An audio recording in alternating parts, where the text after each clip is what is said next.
Someone who never went to university, went into upper school, got kicked out during their GCSEs. I really missed out on that university socialization, you could say, that aspect when you go and you meet people, you're coming out of upper school and you maybe forming your own identity out of what you've known from your hometown. You're making your friends, as I've heard, and you form your identity around your new friends, your university, your education, and you kind of take that into your adult life. No, I didn't go through that at all.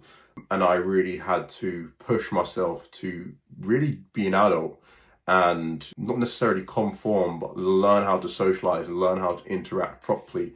As a teenager delinquent, I was very introverted, very secluded, and very anti-society. I wasn't necessarily in my room all the time. I was out on the streets up to no good, really. But the skills I was learning out there weren't necessary to life. And it took me coming out my shell and pushing myself to really become that extroverted person where I could really talk to anyone and be able to handle myself in social situations. So I just want to talk about how this could help young people. If you're a young person out there and you're introverted, you're not really that good in a social setting, you're still trying to find your feet, and you may not be at university, because this is where people usually pick up these social skills. One of the first things I did, and it was really daunting to begin with, was get a job at a local news agent. Now, to me, this was daunting at the time. I couldn't think of anything worse. When I got kicked out of upper school, the first thing my mum said was, go get a job now, or you either get to school, you're getting a job, you're getting kicked out, kind of thing. So the first thing I thought was, let me get a job in a warehouse. I don't need to see anyone, don't need to interact with anyone, I can just lift things. I had so many warehouse jobs, I wouldn't turn up to them, we would just give up. They were very hard. And before long, I decided to get a job at a local McColl's in the UK.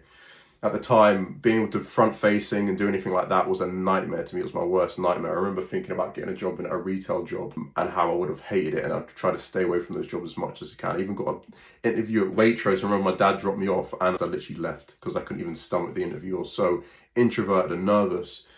But I managed to build up the nerves and the courage to go do this job at this local magazine shop.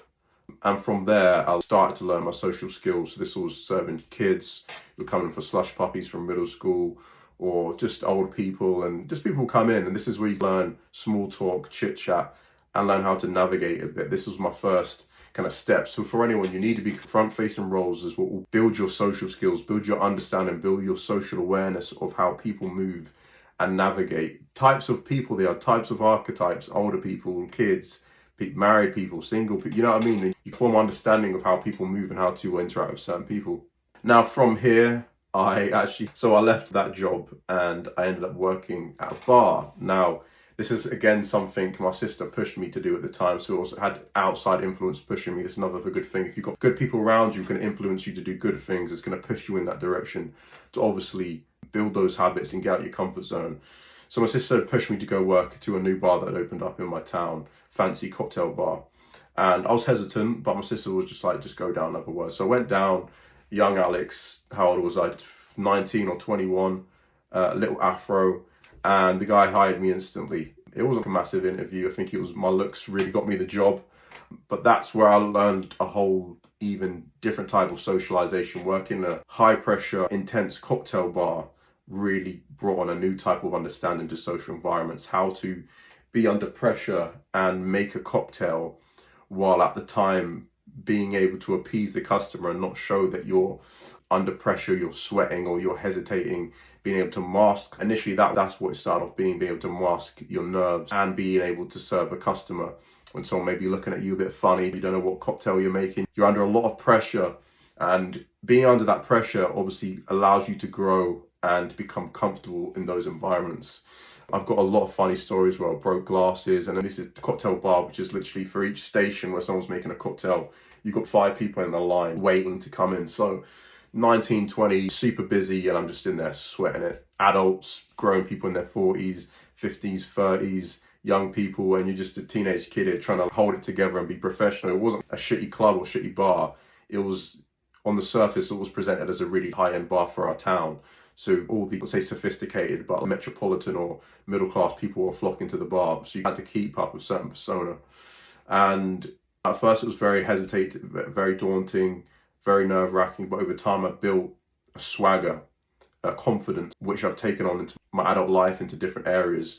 So what I'm getting at is here, you've got to put yourself out there. You've got to be front-facing.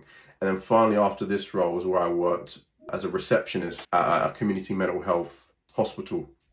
So people who are struggling with their mental health, it's a community service. You come in, you see a psychologist or whoever it might be. And I worked on the reception. And again, this is another different environment completely. You're dealing with people who are maybe very mentally unwell or mildly mentally unwell, or just maybe anxiety, depression, or just schizophrenia, psychosis. Now, this put me into another ability to deal with people who are very unwell, who are volatile, things could kick off at any moment, being empathetic, understanding. And this set me up really for my life on how to navigate socially. And it's played into my ability to talk well on camera. I think I'm not the best, but I'm getting there. And just being able to communicate and present presentations. The next example could go on was my next job where I became a data analyst and I'd present data and report at high level meetings to senior executives, assistant directors, etc. And that again was very daunting at the beginning, but eventually over time you become comfortable. So if I was going to give anything from this video, is you don't get the courage to become social and confident. You get the confidence by doing it.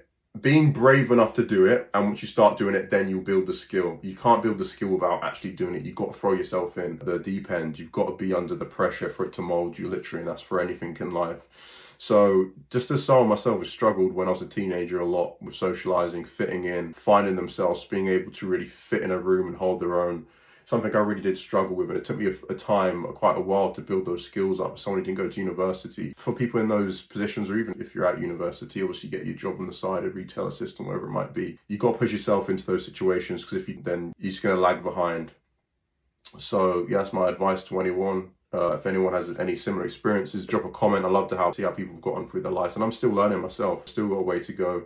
My kind of ability, what my goals are now, is being able to present professionally in my role, from articulation and my vocabulary, and also on camera. I want to be able to speak out in public and record videos and maybe do street interviews. That's really the next daunting task for me going forward, which I want to fulfill. So let me know in the comments how you get on. If you need any help, drop me a comment or a message. And